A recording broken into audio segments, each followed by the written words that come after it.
brethren here in the Ecclesiastical District of Vietnam, we would like to greet our beloved Executive Minister, Brother Eduardo V. Manalo, for your dynamic, victorious, God-inspired leadership in the Church of Christ.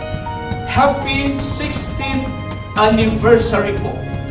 Mula po sa bansang Cambodia, distrito ng Vietnam, bumabati po sa ating tagapamahalang pangkalangkan, ang kapatid na Eduardo V. Manalo. Sa kanilang matagumpay, makapangyarihan at punong-puno ng pagmamahal na pamamahala po sa Iglesia.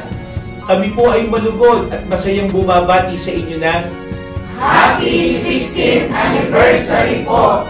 Happy 16th year of dynamic leadership po! We love you so much po! We love you so much po! We love you so much po!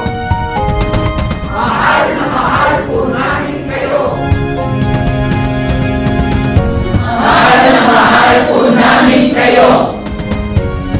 May our Lord God continue to bless the 16th year of dynamic leadership and bless the work as we lead with vision, humility, and faithful dedication. We love you so